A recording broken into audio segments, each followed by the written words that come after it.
What's good, ladies and gentlemen? Welcome to another episode of Pro and Bro Wrestling Podcast. We are your hosts. I'm Arnold Telegarda. And I'm Mr. No Days Off, Fred Rosser. And this is going to be a special episode because I've been wanting to get this young lady on my podcast for some time now. But, you know, when you're with WWE, when you're under their conglomerate, you need permission to kind of wipe your ass, you know? So, you know, anyone that's going to be tuning into our podcast, if they think that we're going to talk about, you know, Deonna's release, you know, they might as well just stop watching, because this episode, I want people to get to know Deonna, because she is without a doubt one of the best women wrestlers to come out of the Northeast area. And I'm just so happy that Deonna is on our podcast. I always say, don't die with the story, and you tell it. And I'm very happy to have you on, Deonna. Oh, thank you guys so much for having me. I was so excited when you asked. So where are you based at? Are you in Orlando? Yeah, so I'm still in Orlando. I'm going to stay in Orlando because New Jersey's too cold for me. So, you know, before we get into your career and everything, I kind of want to know about your past. Did you grow up watching wrestling? Were you a big wrestling fan growing up? Yeah, I've been a wrestling fan like my entire life. I have a twin brother, and he watched wrestling before I watched wrestling. And it was just something like one night I had watched him, I had seen him watching, and I was like, what the heck is this? Like, and I literally, he says I was obsessed from that minute on, because I was just so like awe-stricken by, I always say, I think it was Stone Cold hitting Chris Jericho with a chair. Don't quote me on that, because that might not have ever happened, but Stone Cold was hitting someone with a chair. Right. And I was just like, who would let someone do that to them? Like, I was just so immersed in it. And from that moment on, it's like all I've ever wanted to do with my life. I was just like mesmerized by it all. I was so like invested in whatever the story was that they were telling. And then I got to see the women do it. And I was like, oh, women do this, I could do that. So, I mean, I think I was 9 when I told my parents, like, I'm going to be a professional wrestler one day. Wow. That's a Shawn Michaels story right there. That's crazy. Was there someone that you gravitated towards, like Trish or Lita? So now, looking back, like, Trish was the reason I wanted to be a wrestler. Like, I loved to love her, and then I loved to hate her. And obviously, like, her most famous feuds are with Lita and Mickie James. So, like, those women definitely made me feel like I want to fight for the same cause they're fighting for. Right. But then, you know, you have to put Victoria and Jazz and Jacqueline in that same group, because they all were in that time. The unsung heroes. Yeah. Of that, like, I think they call themselves like the golden era or something like that. Possibly, yeah. I got to tell you, I'm not going to mention any names, but anytime I would see Deonna backstage with WWE, like, sometimes I would know that she'd be backstage, and sometimes I wouldn't know.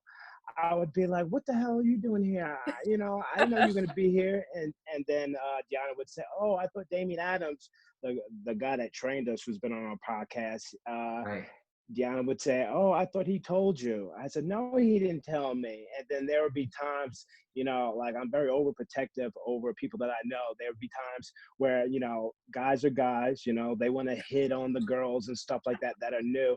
And then I would be like, who's messing with you, huh? Who's messing with you? I'll take care of them, you know? You're like the big brother. I had to be the big brother in this situation whenever Deonna would be, you know, backstage with WWE. Deonna, were your parents, when you got into the business, were they supportive? Yes and no. I think that they really thought it was more just a phase, and that, like, she wants to do this cool thing, but she's young.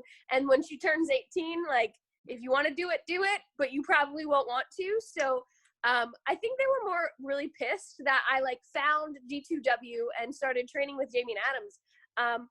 To start, I had to sign a contract that said I would pay the $3,000 to learn how to wrestle. And I just went and I did it. And when I came home, I was like, so I signed this paperwork to be a wrestler. I was 18. I had just graduated high school that summer. And like, I was in county college. I had a part-time job, and there was no way that I could physically pay $3,000, but I knew this is like what I have to do. So they were upset originally, and my dad, like, wasn't a wrestling fan growing up, really. So he didn't understand, like, for him, it was very much like there's like half naked women on the TV, and that's what you want to do. Right. So he was just being a dad, but now like my dad is so involved and like is like, so I googled this and they said this about you, and what about this person, and maybe they'll let you in, and now they're super supportive, and they've just seen the journey that I've been on and the places I've gotten to go, and some of my best friends I've met through wrestling, so they like love the life that I've been able to create for myself. That's awesome. How did your brother react to it, your twin brother? Yeah, he I don't think he realized until I was living with him and my dad, like the accomplishments that I have and like the popularity I had when I was still in the indies. So like he went into my room and he was like, oh, I was just looking for whatever on your desk, and I saw these championship belts and all these pictures, and I didn't realize like this is what you do. So it kind of took everyone by surprise, but they're all supportive and they're all so happy for me. Sure, that's awesome. During your time in training, did you adapt really fast? I think like my biggest struggle was kind of that I was the only girl, and for a lot of the time it was just me and Damien, and like I was the only girl. I was uncomfortable. I was 18, and like selling sounded like sex, and I was like, I don't want to do that. So I did. So I didn't do it, and they would beat the hell out of me because I wasn't selling for them, which in hindsight I get, but like, you know, I was so shy and I was so nervous to be like embarking on this journey that I was a complete different person than who you're speaking to. So I think my biggest struggle was like being comfortable and confident and like just doing what was needed to be done. The first time you ever got in the ring with someone face to face, were there any butterflies and were you like, oh my God, here we go, I'm gonna lock up for the first time? Like how did you react to that? So Sean Bennett actually was there my first day of training, and the first thing I learned was like to take a bump. So they're like, yeah, just get in the ring. I didn't know how to get in the ring, so I like awkwardly like hopped up and rolled under the bottom rope. And then they were like, okay, so just fall backwards and take a bump. And Sean and I laughed still to this day because I was like, I don't really want to do that. Is there something else I could learn? And once you kind of like take those first few bumps and you see how it feels, like I was probably like 15 pounds lighter. I didn't have much like muscle mass. Like I was a twig, thinking that I was this strong buff girl, but I wasn't. And it like that first practice, I didn't get out of bed for like a week. Arnold, I'm not BSing you. You know, Deonna is no walk in the park. You know, she is one of the best that has came out of the East Coast, East Coast wrestling area.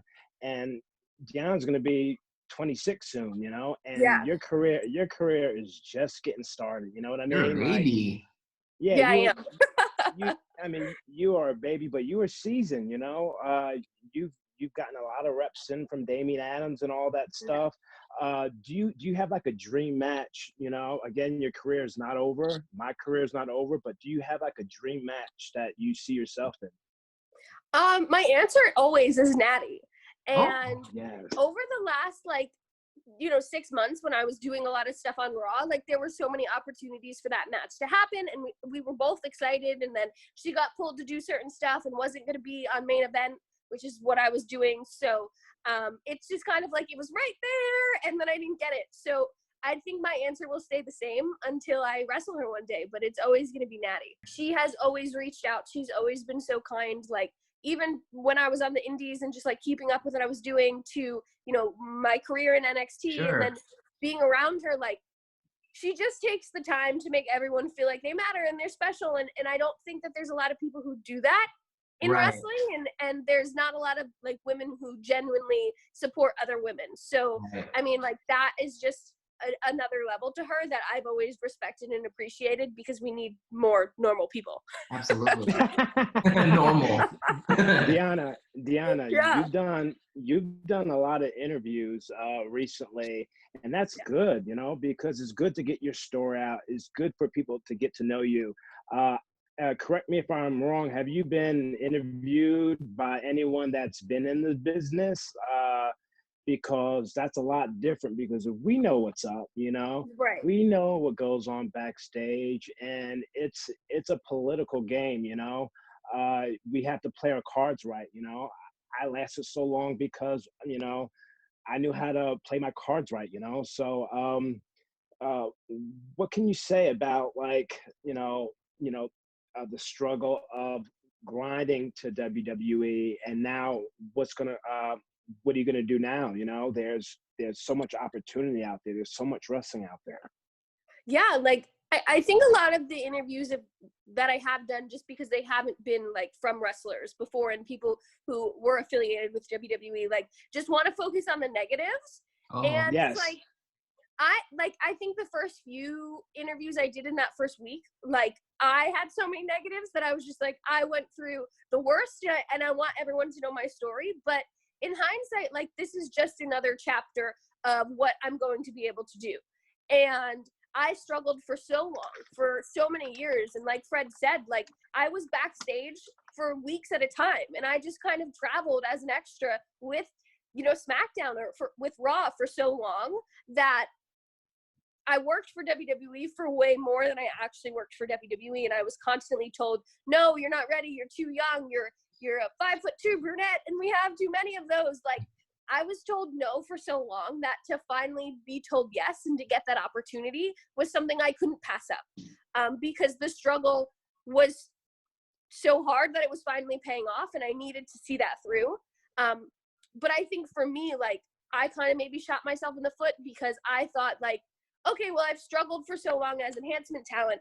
I think I'm like, I got that out of my system, and they don't see me like that any longer. And I'm going to kind of bypass that now and figure out a different role within this company. And it was really just unfortunate that that wasn't how I was perceived from them. right. And then it created a lot of tension, because I was like, I am above this, and I know what I struggled to get toward, like to get to and to work towards, and I'm not being treated properly. And I didn't play my cards right, because I just said, well, I was successful before here, and if you're not going to let me be successful, I'm going to air all my grievances and tell you how I feel. And if you don't like it, then fire me. You know, there was no negative in my mind, because I had been through it all, right? Yeah, you know, I heard a funny story about you that you're ready to ask for your release for WWE, and you're like typing up the email and everything, and all of a sudden you find out that you're moving to Raw, and you're like, oh, never mind. Just send that email. Yes, and that's what I mean. Like it's just always going to be a struggle, and I feel like probably in any profession, not just wrestling, but like. Right. There's going to be like ebbs and flows to your career, and you kind of just have to like navigate that. And I just got to a point that was like, this isn't benefiting my success. Right. And if I'm not going to be successful here, I trust in my ability to be successful somewhere else. Absolutely. And like, it wasn't the time to be like, okay, I should quit now, because being on Raw means more TV exposure, way more money. It's life changing. Yeah. So if I can capitalize and hopefully get moved to Raw on a permanent basis, then screw NXT. That's what I want. That's what I wanted all along, you know?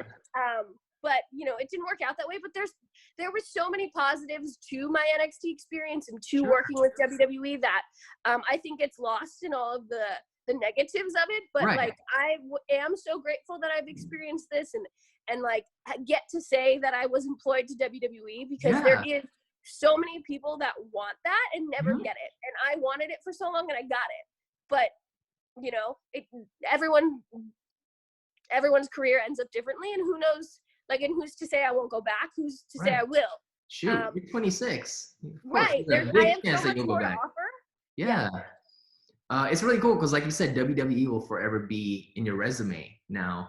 Yeah. And how did it feel when you finally got to debut in WWE on Raw, wrestling Asuka? Yeah. Oh God. It was a big deal. Like, yeah, especially because Chelsea and I went, and we had no idea like why or what was happening. And then to find out I was wrestling Asuka, like I had wrestled before SmackDown, and like Fred knows this, like I couldn't even tell you 100 times to get a tryout at NXT. And what's funny is when you said earlier, like you always had my back, and you know, you made sure the boys left me alone. Like, I don't know if you remember, I wrestled a girl before SmackDown, and she actually was putting heat on me and got DQ'd mid 5-minute match.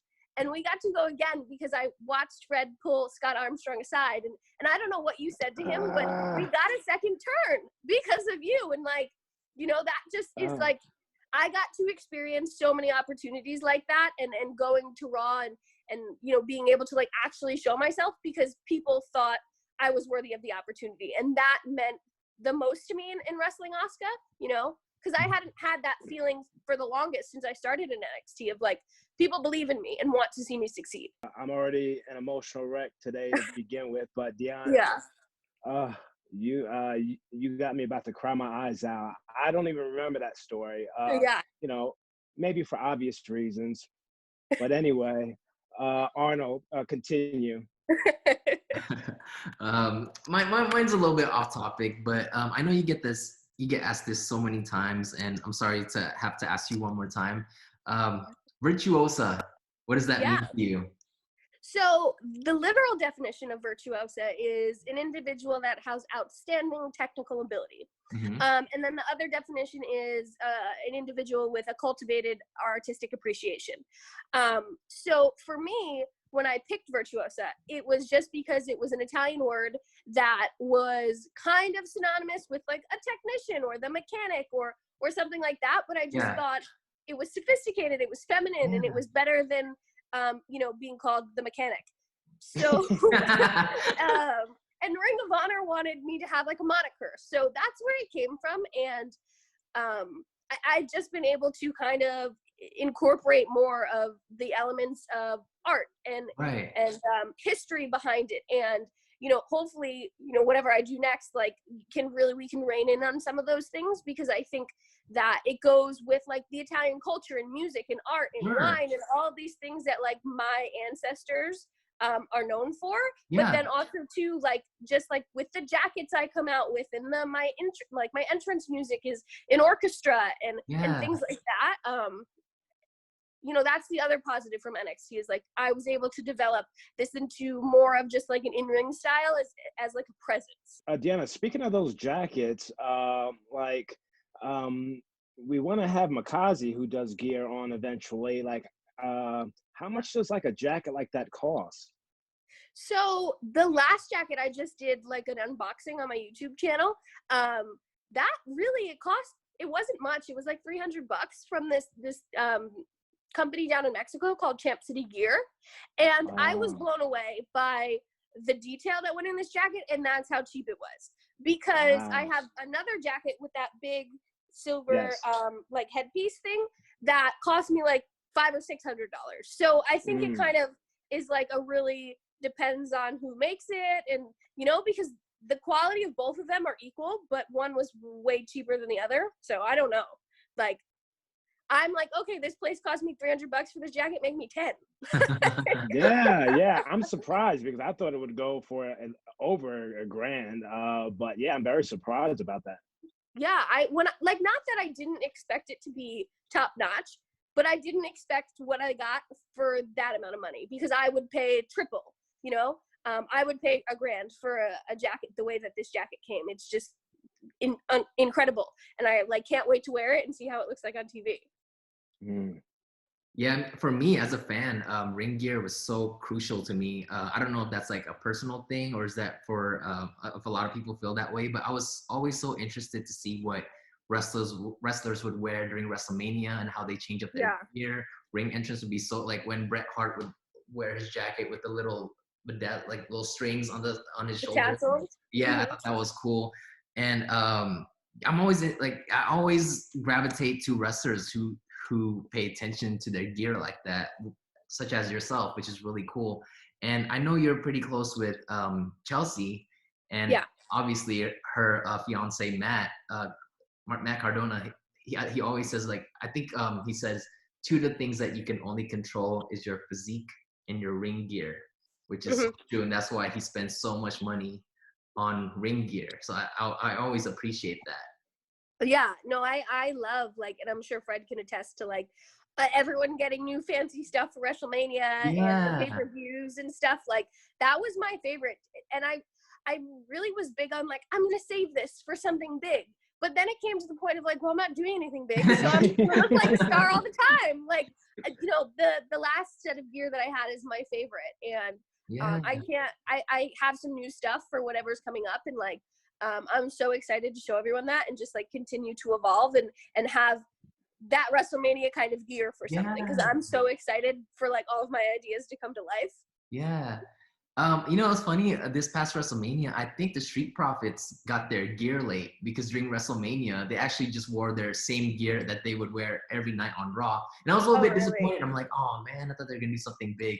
But then well, not technically, like I know it's like pre-tape, but the following night on Raw, they were all bedazzled out. So I'm assuming that was supposed to be their WrestleMania gear. Right. Oh, that's funny. But when it comes to gear for WrestleMania in April, you got to start sweet talking the seamstresses like in November. You know, you got to be like, oh, please, you got to beg and plead. Oh, I need my gear. I need my gear for WrestleMania, you know, and sometimes you get it the day of. Me and Titus have gotten the gear the day of. I think when we won the titles at Money in the Bank, we had got those, we had got the trunks that night because, you know, it is what it is, you know, so Deonna knows.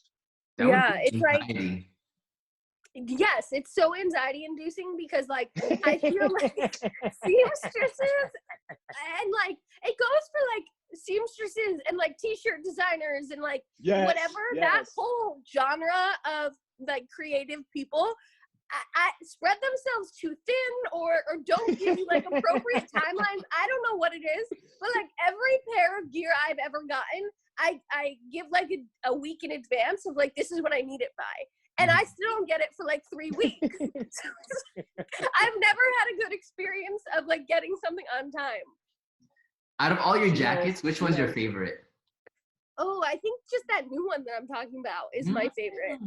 It's so different and it's so like Victorian inspired, and I actually got it like the design from a Japanese like pop group. And for the life of me, I can never remember their name when I talk about them. Like Baby Metal or something like that. And it's literally a ripoff of the jacket I saw the three of them wear because I was like, this is amazing, and can we make it like mine? So I just think because I haven't worn it yet and I don't have pictures in it, like it's 100% my favorite. Again, sorry to go back on ring gears. But I know from your past interviews that you speak very highly of Nia Jax. You talk about how she took care of you in the ring and she was always safe. And I just have this random memory of Nia Jax talking about her gear and how annoyed she was because a lot of people will think that it's an astronaut suit. Like, oh, what are you wearing? Oh. People would be like, oh, why are you wearing a spacesuit? And she's like, no, it's not a spacesuit. It's tailored to look like Beyonce's outfit during the Super Bowl. Okay. It's supposed to be a Beyonce-inspired outfit, and it's not a spacesuit. I thought that was funny. That's so funny. Oh, that's funny. Yeah. And I've gotten a lot of, because some of my jackets have had like the shoulder pads. Yeah. Has, like, I've gotten a lot of like, you're ripping off Nia Jax. Like, come on. I mean, no, but I guess like I love her ring gear, and now that you say Beyonce, I kind of get it. You see it now, right? Yeah. Well, I was gonna say earlier that the name Virtuosa. Were you already using that during your time at Ring of Honor and TNA, or was that something that you developed on NXT? So I was using that at Ring of Honor. Okay. I don't think I ever used it at Impact, but I'm not sure. But definitely Ring of Honor, and that's kind of the whole reason I picked that word. Yeah. And then like I'm working on trademarking it because it's mine. Like WWE doesn't own it or anything, so it'll be mine forever, hopefully. Honestly, I didn't know that word existed until you came along. Oh, good. Never heard that once. Never seen it in the dictionary. Nothing. So that's really cool. Awesome. How was your time in TNA wrestling? Was it already called Impact at the time, or was it still called TNA when you were there? Maybe like the first time I worked there in 2014. It maybe was TNA.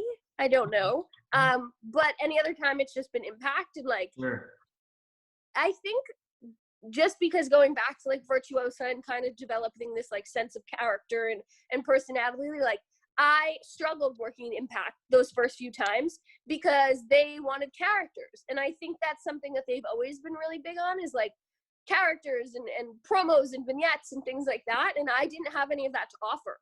So the first few times I would go, it was like, okay, well, you're an 18-year-old shy little girl, so just play that up and be shy. And I was like, okay, I'll do whatever you want. Like, and then the second time I went back, it was still like, I don't really have a character, but I'm a better wrestler this time. And it was like, okay, well, you're a good wrestler. Be like an obnoxious, crazy good wrestler. Like, do crazy roles and like tell Brooke Tessmacher, you know, moms can't wrestle. And like, I didn't have anything to offer them, so they kind of gave me things that I didn't particularly like. But it was like, okay, well, I'm going to prove you that I can, you know, do whatever and do something good with whatever you give me. So it was really a struggle those first few times I worked there, because I didn't know what I was getting myself into, and I just wasn't ready for what they needed from me. During TNA, was that the time that you met Chelsea, or did you know her prior to that?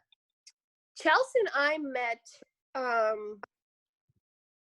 at, was it maybe a WrestleCade in like, you know, 2015 or something. We met just like on an indie weekend that we both happened to be at, and like a big group of us girls went to get food and we were there. And we kind of like had similar experiences around that time, and kind of got to chatting, and kind of just stayed in contact a little bit. And then she went to Japan, and they took a trip to India maybe or somewhere, and she broke her collarbone. And we had just kind of stayed in touch. She was working on helping me get to Japan and stuff, and when she healed, she actually asked me to come stay with Damien and I for like a month and train and kind of get back in ring shape and have her first few matches with me, so I wouldn't we wouldn't do anything crazy, we wouldn't bump, but like being in the Northeast was so beneficial because you could work, you know, 20 times in a month compared to where she was in Canada. She would work once a month. So that kind of really started like how we became really good friends, because she came to stay with us for like a month and we lived together. Yeah, that's really cool. During your time in TNA, what was your favorite match that you had there that you remember? So for Knockouts Knockdown, maybe it was 2016, or I'm not sure, but I wrestled Madison Rain in like that first round of that tournament that they did, and you know, I kind of play like a really like super fan, like I was here and I wasn't me, and now I'm me and I'm so happy to be back, and like I'm shaking her hand and we're exchanging pins, and then you know, there was one moment in the match where she like rolled me up once or twice, and I popped up and I was like, this is awesome! Everything is awesome! And it's like, it was from the Lego movie, and I was a teacher still, and like my kids at school loved that movie, so I don't know why that just came to me, and I was like, everything is awesome! And then like a minute later, I like turn on her and go full heel, and like I just loved that moment. And like Madison is such a good friend of mine. Like she's just throughout the years been someone to be there for me. So to like get to work with her in that capacity at that time was really, really fun. And then, that's like one of my favorite moments. Do you enjoy being a heel more than Babyface? I just think I'm like naturally a heel. That's funny. In the ring, like I just feel like on top of just like kind of being a control freak with wrestling now, and I like to like control the pace and like control what the other person is doing, and kind of like, you know, and Fred knows like Damien's training is so on the fly, and you just kind of talk in there and tell them what you want. Like I do that better than most people, if I could like credit myself with something. So you do it better than everyone. You do it better than everyone. Okay. If you're told not to hit the ropes, you know how to do a match without hitting the ropes. If you ask to do a match without taking a bump, you know how to do a match without bumping. A lot of people don't, even the guys, some guys don't know how to do that, you know how to do it all. Deonna can definitely walk the walk and talk the talk. Oh, thank you. Well, thanks. But that's something I've always prided myself on, is like, I can get anyone through any match, and the ring is like my happy place, and I can control everything that's happening. So I just think that lends better to heels, being in that position than baby faces do. And I also just think like my mannerisms in the ring lend to that too. Yeah. the whole Mae Young Classic, how did that thing come about? Did they contact you while you were still in Impact?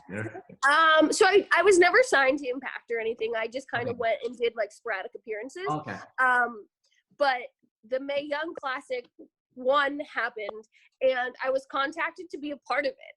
And it was only like 2 weeks prior that I was like, hey, we're supposed to get a phone call. Like, no one's called me about what I'm doing in the tournament. And I kind of had to keep reaching out and figuring it out. And then I got a call basically saying like, oh, you're actually not in the tournament. You're going to be an extra.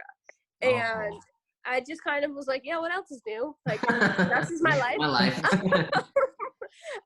And honestly, like, I went and did the week, and you know, I had a dark match, and we still got to do like all the car wash stuff and whatever, but like it just was a turning point for me, really, because it was like, if this is all this company is going to see in me, then why am I going to continue to go back? Right. And after that, you know, I was miserable all week, and I kind of let that be known. And Triple H and I had a conversation where he like apologized for it, and he was just like, you know, I don't owe you anything, but I feel bad because you've been here so much, and it's just logistics, it's business, it's you know, demographic, and you just didn't fit into those things that we needed for this, which I totally understand. But it was also like, you know, hey, I'm 22 years old at the time, and if I'm not going to have a job here, then you just need to say that, and there's other opportunities that I can explore wholeheartedly. Right. And after that was when I just said, I'm not going to go to NXT anymore. I'm not going to go to WWE anymore. I'm just going to really focus on stuff with Ring of Honor and, you know, doing stuff in Japan again and things like that. And just kind of putting them on the back burner to focus on everything else that was seeing me as a star, you know? Yeah. So, you know, earlier you mentioned about going to Japan and everything. I've never been to Japan. It's always been part of my bucket list. Being so young and going to Japan, how was that for you? Was that a bit of a culture shock, or have you been to Japan before in your childhood? No, I had never been to Japan. And I think I was maybe 21 when I went. Wow. And as much as it was like a culture shock, because there are so many like socially different things, it was more exciting because I didn't go to college. I didn't ever go like away from my parents up until that point. So it was more of like, I took that as experience as like, okay, this is what college dorms would be like. I'm here with like 5 awesome girls who some are still my best friends. And like, you know, I'm just gonna like drink and explore and learn this culture and wrestle. But, you know, like really I took that time to like explore me as a human in a different environment. Yeah. Was the wrestling style obviously the wrestling style is way different over there, but how did you adapt to it when you first was introduced to it? I think that first tour that I did, like, it was a bit of a shock for wrestling because like my style isn't so many bumps. Yeah. And like the reaction there, especially with the people who I was touring with, like, you know, like Toni Storm, who does these crazy snap Germans and her finish was a pile driver. Like, I don't wrestle like that. So my style was super different. And I had to learn when I went back the second time of like, okay, what are some like bigger moves that I can hit and how do I expand my moveset? Because it was difficult to plan matches and they'd be like, okay, more. And I'm like, I don't have anything else. That's all I got. I have 5 things. That's all you need. It's fine. Right. You know, you've been to all these amazing, amazing companies, Ring of Honor, Impact, WWE, and Raw, SmackDown, NXT. Those are all goals for a lot of people, and you hit all of them. Now at the young age of 26, I mean, the world's your oyster, right? I mean, once this whole pandemic is over. I hope so. Yeah, no, it is. Yeah. What are your plans, or do you have long-term plans, or are you the type of person that just wings it day by day? I think I do a bit of both. Like, I've really taken the last like month since everything's happened and like being fired, like to figure out like long-term life goals, because I can't wrestle forever. I want to find someone to marry and find someone to have kids with and like be a mom one day. And I need an income outside of wrestling to do that. So I actually am back in college and started to attend some classes with the university that I'm with. And work towards getting a bachelor's degree. Oh, wow. Wait, so you're doing that now? Busy long term. Yeah, like before you called, I was doing homework. No way! Oh Yeah. my gosh! Yeah. What a hustler! Wait, so what did you want to major in? I'm majoring in history. Oh wow, that's fascinating. Deonna, I'm so proud of you. I'm jealous too because I've never been to see. You've done more than me. I've never been to Japan, and that's on my bucket list. So, Yeah. you know, please put in a good word for me. You know, maybe in the future we could travel out there and be somewhat of a tag team. Because at the end of the day, we know how to entertain, but we love to wrestle. You know. Yeah. Yeah, absolutely. And that is what's cool about it. And like I tell everyone, like go, even if you're just visiting, because Tokyo has so much, like where you can go see a New Japan show, or you can go see a Stardom show, or there's so many independent wrestling companies, but just like the city in itself and the exploring you could do and like learning about Japanese culture and things like that is just like life changing for normal people. But like the wrestling, when you get to just do pure wrestling, is so up our alley, and like I hope you get to do it because it changed my life and changed my perspective, and it's just amazing. Well, Deonna, I was supposed to do it in November, but you know, loyalty with Damian Adams, he had his little show in November at Centenary University, and I wrestled you're Ray crazy. Jack. Yeah. I mean, go to Japan to do Centenary College. No, I didn't do Singapore because Lewis had asked for months and months ago, you know, so I had already signed on to do the show with Lewis, and Singapore was doing a show and wanted me to come down, and I had to pick Lewis because I had already committed to Damian Adams, you know, so I sacrificed a trip for Coach. Oh, hell no. You're a better person than I am because I would have been like, sorry, Lewis, see ya. I know. And with the time difference, I just couldn't get out there. I think they were having the show on a Sunday and in Singapore, and Saturday is at Centenary University, New York. It just wasn't enough time for me to fly out there. If there was, I would have. Totally. Yeah. But Deonna, I smartened you up. I didn't smarten Arnold.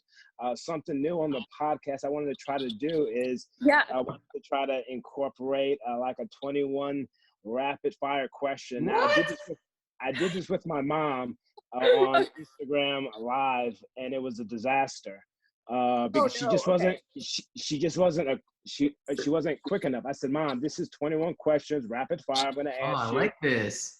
Whatever comes to your mind, just say it. And she starts elaborating. So it was a disaster. I've already smartened you up about it. So before we take the podcast home, I wanted to just ramble off some questions. So all right. Wow. You already know what we're doing. Arnold, you might have some questions afterwards. So I'm just gonna start. Okay, let's go. Wait, do I have to come up with questions too, or is this all you, Fred? No, I got right? it, baby. I got it. You know, if you have any questions afterwards, you can ask, but I got it. So we'll start now. Okay. All right. If you had one superpower, what would it be? Invisibility. Best gift you ever received? A Minnie Mouse backpack. Any tattoos? 4 or 5 tattoos. I don't know.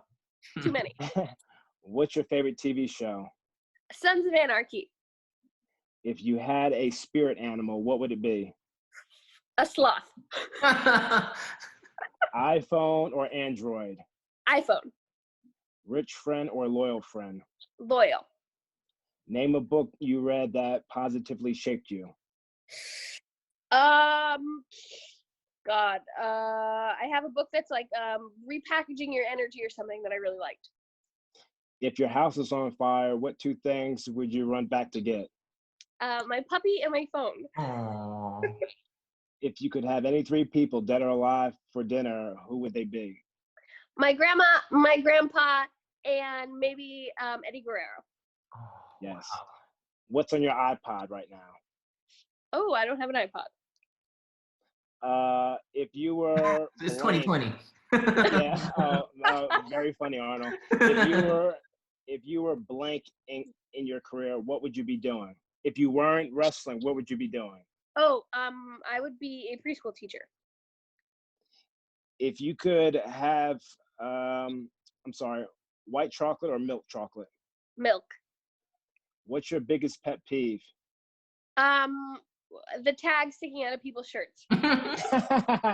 If you could be from any decade or era, which would it be? Oh, the Roaring 20s. Wow. What is your dream job and what makes it so amazing? WWE was my dream job because that's what I always wanted. Describe yourself in 3 words as a teenager. Oh, a bitch, athletic, and kind.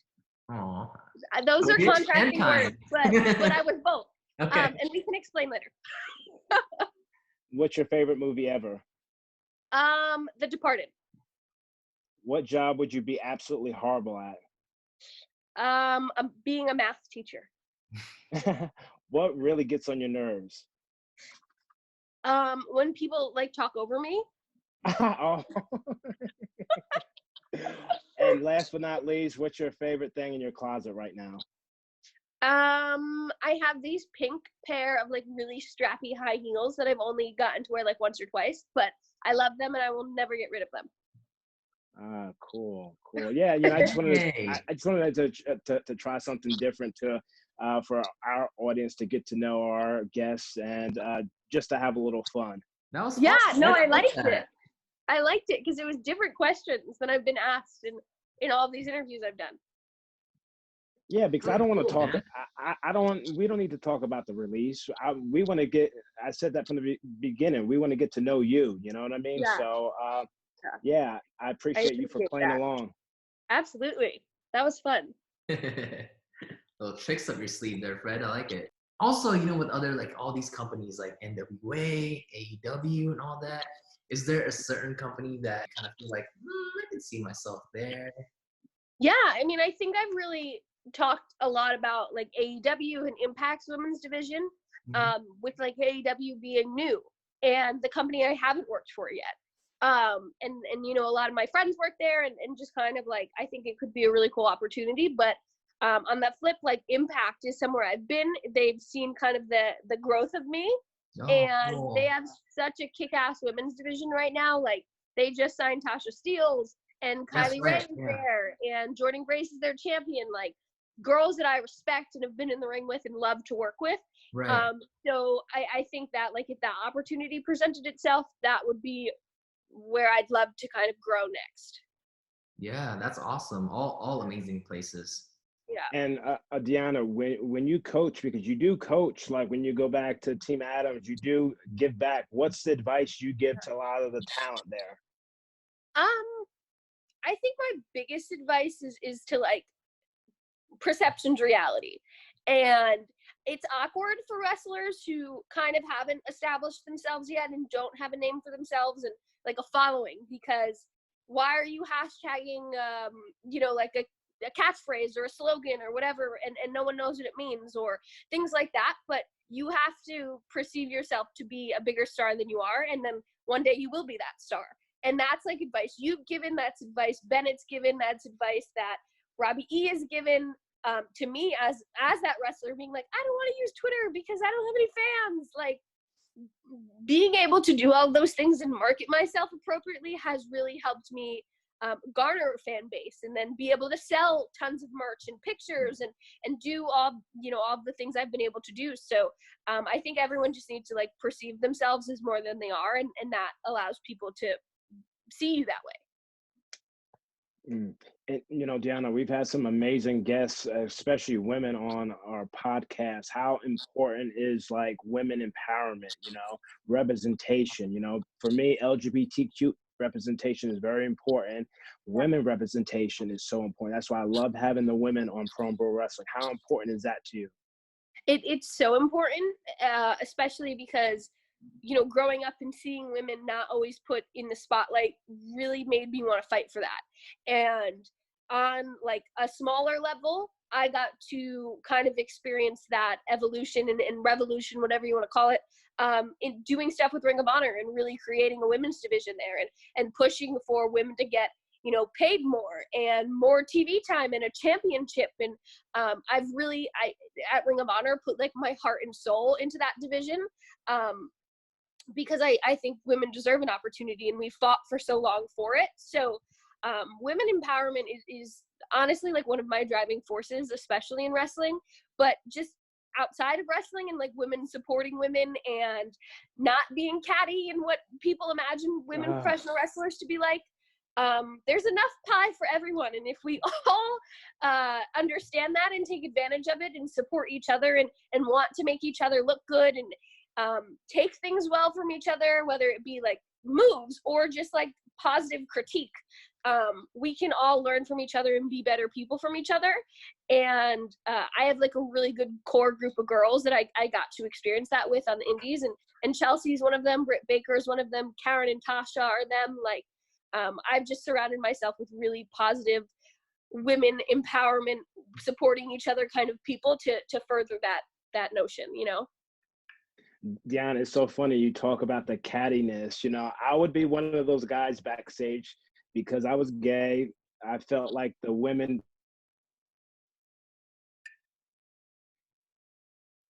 Oh, Fred froze.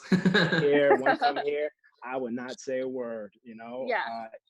It is what it is, you know, but I really, I don't know if Arnold has anything else, but I really appreciate you taking the time to tell your story and share your story. You know, I definitely want you to get back to school and get some rest. I know it's 3 hours, you know, ahead where you are. Okay. No, that's very important. You know, I appreciate you being on the podcast. You know, you didn't have to do it. Yeah. Arnold?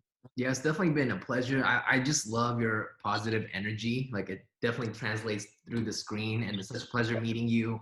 And you're so young, you know. I just wish you nothing but the best. And I don't know, your career hasn't even started yet. You're only 26. It's gonna be amazing. Yeah. It's gonna be Well, great. let's hope it ends soon. I'm jealous. I'm jealous of her. I'm jealous of her career. She's Deonna's been to Japan. I'm jealous. So. Oh, thank you guys so much for having me. It was fun and refreshing, and like I was so excited when you texted me, Fred, because I know like Tasha's been on and Lewis has been on, and I was like, when is it gonna be my turn? Like, because you need permission. You need permission at the time. Yeah, I know. No, I know. So thank you guys, because this was so fun. Thank you so much, and best of luck to everything. Thank you. That was a great interview, huh? Yeah, man. I mean, when it comes to female wrestlers, she's one of the best, man. She can walk the walk, talk the talk, and go with the best. And truly one of my favorites, Deonna. And like I said, when I would always see her backstage, you know, she's beautiful and nice as always, you know, but Yeah. she would always come up to me, oh, Fred, so-and-so is, you know, hitting on me. I'm like, oh, I knew it. I said, just handle your business and worry about yourself. Oh. You are the big brother, man. Yeah, but that's how it is, you know, when you're new, you have all these guys, you know, fresh meat. It just makes me sick. Yeah. You know, unfortunately though, we had some bad news today. Well, actually, it technically happened yesterday. I talked to Fred a little bit about it, but Shad from Crime Time apparently, I don't know the full details, but I think Fred, you know more than me. Well, as you speak, they're still searching for him. I don't know if they've called it off or not, but it was like this morning I was laying in bed and I checked my phone and I saw the news. I was like, TMZ's reporting this. I'm like, oh man, this can't be. This has got to be fake news. It's got to be a rib, or it's just. I was speechless and numb, man, because just to hear them say that, you know, he had got, you know, they were in the water. A bunch of people were in the water, including him and his son. And then a big tide came over, and the lifeguards ran out to save people that were, I guess, possibly drowning, and he had shouted out apparently to, I guess, save his son or point it in the direction of his son. And then another big tide came over and took him in, and he hasn't been seen. So it's just, I'm just speechless, man. It's just like this year has been this year. I want to keep it PG, but this year has been so shitty.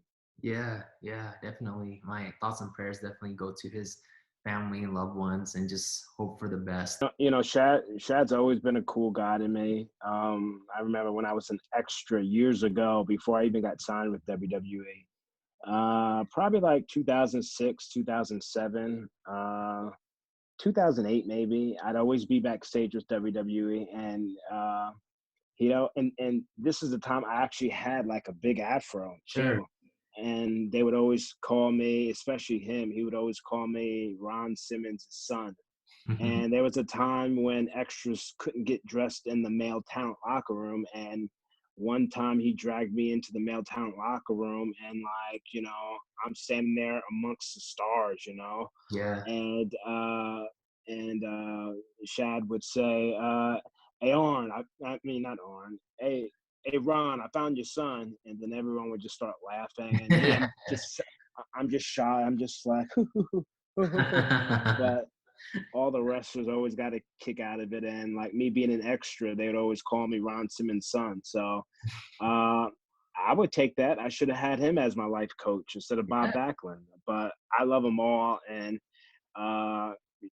Shad has a big heart, man. He has a big heart. I think he also said that primetime players had stole Primetime's gimmick. And I'm like, Shad, he was the type of guy, I'm like, come on, Shad. Primetime players and Crime Time are totally different. We didn't steal your gimmick, but it was all love with Shad. And I ran into him quite a few times at the LA Fitness gym by us.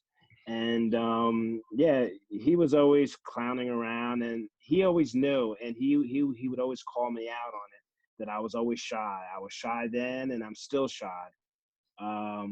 But yeah, nothing but respect for him. And I didn't really want to talk about it on the podcast, but since you brought it up, I was going to text you actually and say if we could not talk about it, because Oh shit, sorry, dude.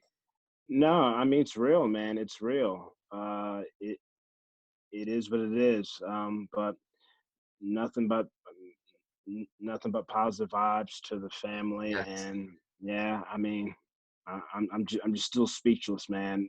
With my god babies, they keep my mind off things. But even with family, you can be very lonely. I think this week is going to be a pretty interesting and heavy week for pro wrestling, because I just listened to Chris Jericho's podcast, and he had none other than Martha Hart as a guest. And this Tuesday on Vice, The Dark Side of the Ring, is going to be Owen Hart, an Owen Hart episode. It's going to be live on Tuesday. It's going to go up on YouTube a couple of days after that. But I'm really excited to watch that. And I listened to Chris Jericho's podcast with Martha, and it's so cool, because Chris Jericho obviously didn't want to touch on the heavy stuff, because that's all going to, the dark side of the ring. So this was more on a lighter note. And he was just talking about, he wanted to shine light on how much of a prankster Owen was, and kind of like the romantic story and how they met, and what kind of husband he was, what's his favorite movie, what's his favorite food. And it was so cool. And I think a lot of fans are going to be super excited to hear that for the first time in a long time, there's going to be possibly new Owen Hart merch, possibly.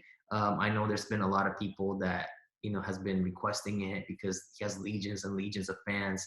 And Martha opened up about the fact that, she has been approached by so many different companies and people that want to do something with Owen. And she's always, I think when she was about to agree to it, some way, somehow, she finds out that that person is somehow linked to WWE. And obviously she said no, because in the podcast, she still says she doesn't want to do anything with WWE because she still blames WWE for what happened.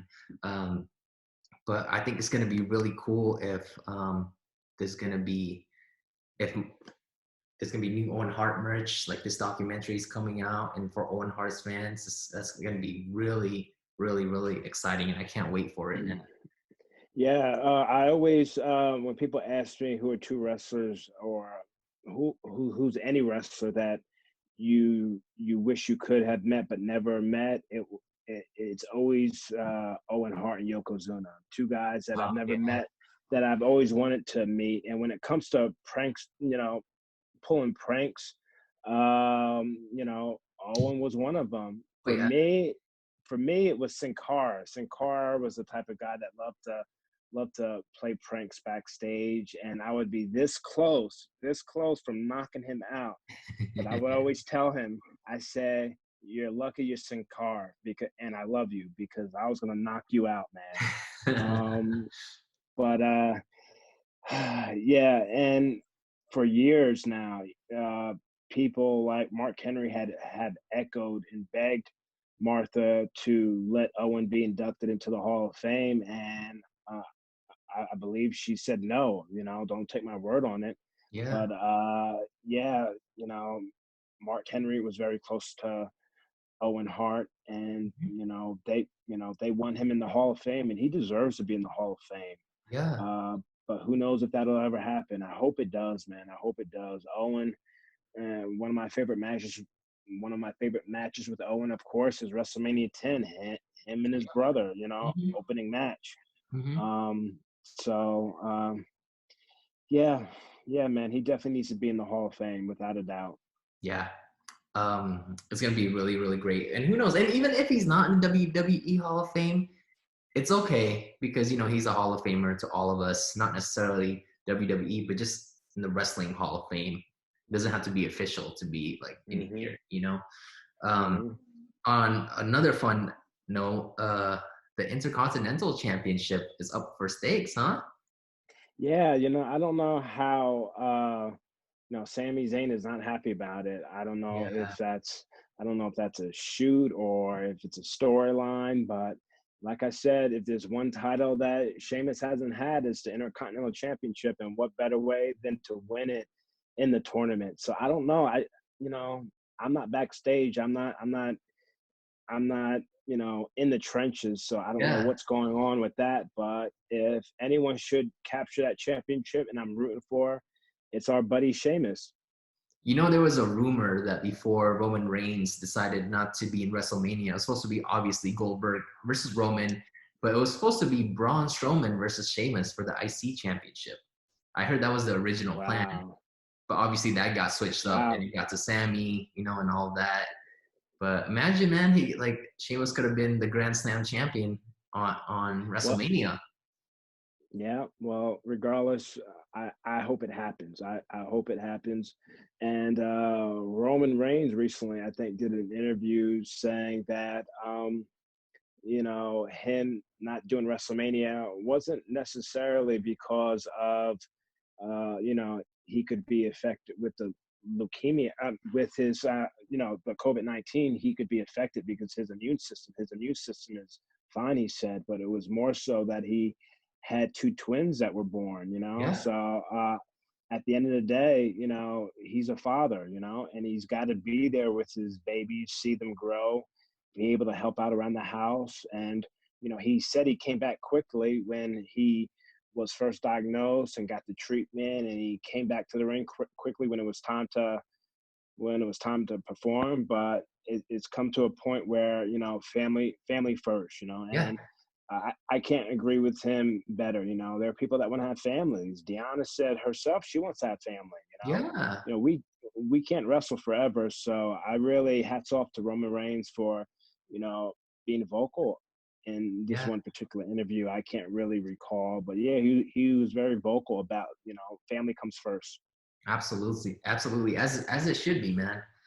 Did you happen to the last thing I want to talk about? Did you happen to watch Chapter 2 of The Last Ride that came out on Sunday? No, no, I didn't see it. I didn't see it. Is this when Vince McMahon got choked up? Yes, it was definitely that. But it was so cool because this time, it was more of the Undertaker's redemption after not doing a great job, in his opinion, for his match against Roman Reigns. The whole year, he was just wallowing in that incident, and he can't get over it. And he's just watching. It took him almost a whole year to watch the playback of that match because he couldn't do it. So Vince asked him if he wants to wrestle John Cena for WrestleMania in April, and he was like, you know what, let me go to the gym and start hitting, dust off the ring rust, and I'll let you know how I feel, maybe. And then that's when he decided to finally watch the Roman Reigns match, and it was tough, man, seeing him watch it because you can just tell in his voice and in his eyes, it was a little bit watery. He was just so disappointed in himself, and he would, I feel like we're our own worst critic. And as he was watching that, he's like, God, look at that. It's like watching Fat Elvis. Like, he said that. He's like watching Fat Elvis. Look at me. I'm like moving too slow. It's like Fat Elvis up there. And and that was his biggest fear. Like he never wanted to be a parody of himself. But the thing is, he can move slow. He's the Undertaker. He doesn't need to move fast. Yeah, it's He, true. he could wrestle till he's 60, 70. That slow walk to the ring, he gets in Yeah. a ring, he takes his hat off, he sticks the tongue out, the eyes go back in the head, the ding, ding, ding, he goes into boxing. He goes into his Yeah. boxing mode. I mean, you can do that until you're 90 years old, True. Look at Mike Tyson, he's still, Oh, training, Tyson's a beast. I saw those so videos. yeah, exactly. And it's funny, like watching Mike Tyson, like I'm not a boxer, but when you watch him do his like combinations, like he aims for like this part, like when he strikes you, he aims for this part. Yeah. Normally people fight Ace. that face, they have no experience. But if you give someone a good shot here Knock the and the wind out hands of you. are up, yeah, knock the wind out, and then what's exposed? Your All this face. Yeah. for a knockout. So that's the one thing that, like, even when I start wrestling again, I want to start working in some body shots, Yeah, to man. expose the face, little details. I'm a detail guy, so that's one thing. You strike someone in the kidneys, the Yeah. hands drop. When the Right. hands drop, this is all open. So that's one thing I noticed about Tyson. But like I said, the Undertaker, he can still go. Oh He yeah. can have moments where he accelerates. If I notice someone on the Indies that's up and coming and they're posting stuff, I'll comment and I'll say good acceleration, good good movement, good pacing. Acceleration means, like, if you watch the Undertaker and you go back and watch a match, sometimes he'll go to shoot the guy off and the guy will reverse him, and then the guy will throw a clothesline, and Undertaker's very quick with the big clothesline. Mhm. You know what I mean? It's my Like favorite. little stuff like that. Little stuff like that where he accelerates and then slows down, Yeah. and Yeah. that's something that a lot of wrestlers, it takes a long time to get. Yeah. Like, I think I did it as a Sell Sunday on Pro and Bro Wrestling. I posted a video with me and Ray Jazz, how he gave me a drop kick and spit went flying up in the air. Just little moments where, like, you're selling, and then you accelerate and boom, Yeah. and then let it breathe. Don't move, let it breathe. Like little moments like that, and people that are watching, uh, people that are fans, they might not understand or get it, but anyone that's in the business, maybe a light bulb will pop on. But yeah, it's hard to explain until you're in the ring with me. If you Yeah. and I were to do, if you and I were to do a match, we would design it where it's not about the moves, it's about the story. You know what I mean? Right. Right. You would be the you would be the Asian Shane McMahon. I would You be. you have that super kick. All you got to do is just sell. Yeah. Just sell. Like, watch UFC knockouts. Watch boxing knockouts. Learn how to sell, Arnold, and then I'll guide you through the entire match until I slip on that banana peel, and you just lay me out with a super kick, man. That that's how we would tell a story. We wouldn't have you body slamming me and doing this and doing that. We Yeah. would work we would work, we would tell a story. Yeah, that'd be so fun, man. You know, one perfect example of what you just said, in my mind, I was thinking of Kurt Angle and Shawn Michaels. I don't know if you remember this spot, but they were doing chops to each other, right? Boom, chop, boom, chop, boom, chop. And out of nowhere, boom, super kick. And both of them just Yeah. lay on the floor for like the longest time. Exactly. That's what we would do. That's exactly what we would do. You know what I mean? Yeah, Out of nowhere, you hit me with a super kick, and boom, we're both down, and we're yeah, like this. We're yeah. not moving I love around. that. We're not moving around, because if we're moving around, that means that we're still alive. Yeah, But if we both go down and don't move, yeah. tell about, the ref is counting 1, 2.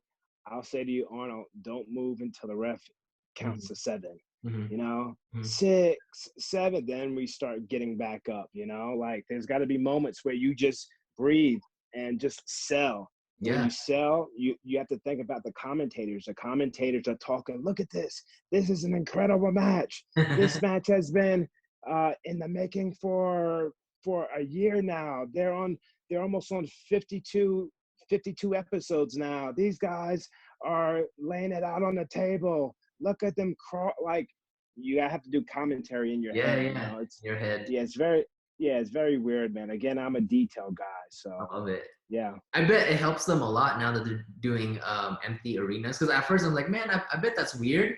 But maybe what if actually hearing the commentary helps them?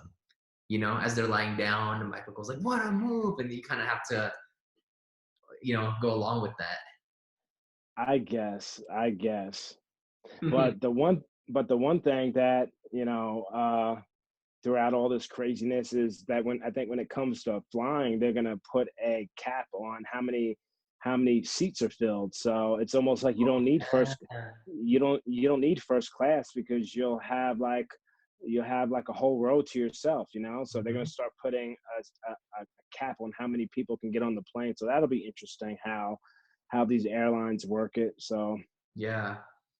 Again, with this whole pandemic, though, I just want to really applaud AEW because they're so professional. Keep in mind, they're a super new company, right? They're taking it day by day, but they are doing it so much better than WWE production-wise. The whole different camera angle, because at first when they were doing the empty arenas at the PC, WWE would shoot it normally, how they would shoot it at a live audience. But they followed AEW's lead with having the entrance as the backdrop, and they got that because of AEW, and they just do things their own way, and it makes it so much better. They thought of having a lot of the wrestlers around the ring, so you can hear emotions, reactions, and like, oh, and it helps the audience at home watching get into it a little bit more than just dead silence. And it kills me when like Michael Cole or like during Raw, that whenever they would do a replay, and in that replay you really hear the commentators talking how the wrestlers would hear it, like the echo of their voice. So I'm like, yeah, I think AEW is doing a tremendous job with the circumstances. And every week is AEW, are they running out of Jacksonville Jaguar Stadium? Is that where they're running out of? Because it seems like that they've been filming like at the stadium, but like in a small section of the stadium. Yeah, I have no idea, man. But I know for a while I know some of their stuff were pre-taped, but I don't know if they're going back to live performances now. But who knows? Yeah, do you remember the scene where Sammy, is that his name? Sammy Guevara? Mm-hmm. He got hit by the golf cart. I didn't see that. I saw a lot of memes from that, but I didn't see it. Yeah, like that was like, like backstage of the Jacksonville Jaguars stadium, so they've been like, and if they are going to be running shows there, it's a good idea, because it's almost like their performance center, Right. because Tony Khan owns the Jacksonville Jaguars. Yes. So why not just run shows there? Smart. That's true, man. That's true. I as a fan, I just think that because of this whole pandemic, I just wish WWE would shoot everything like a movie. Like, Oh God, I like, guess. because, okay, like if you're not going to do live audience and it's already awkward, okay, then still entertain us where there is no audience needed. Like The Undertaker versus AJ Styles. I want that to be the whole show, Yeah, and make it seem I like guess. a drama show, like a TV drama. Yeah, I guess. I guess. It's funny. Sammy Guevara, he was doing like an IG live one night, when I was eating my peanut butter, and I got on the IG live and I was like commenting like in the comment section, and Yeah. then I guess he noticed it and he was like, he was reading the comments and stuff like that, and I guess his friend that he was on with, I was like, oh, did you see what Darren Young commented? And then the guy that Sammy was talking to was like, oh no, where is he on? Is he on? And Sammy was like, yeah, no way, dude, he's on. So they were happy to see me on his Of IG course. live, but he's doing amazing things, Oh man. yeah. I'm very proud of him. I feel like that's a great place to wrap it up, man. There's so many things going on right now, and it was such a great interview earlier. She's such an amazing talent. Again, I never heard that word before. That Yeah, like her. me neither. It's so hard to say, but it's so cool. It's yeah, way Yeah. above my vocabulary. But anyways, thank you guys so much for watching. Don't forget to follow us on Instagram at Pro Bro Wrestling, and don't forget to give us a 5-star review on iTunes if you like what you hear, and subscribe to our YouTube channel and give us a review so we know what we could do better. Until then. Episode 48's a wrap, baby. Block the hate, salute the great.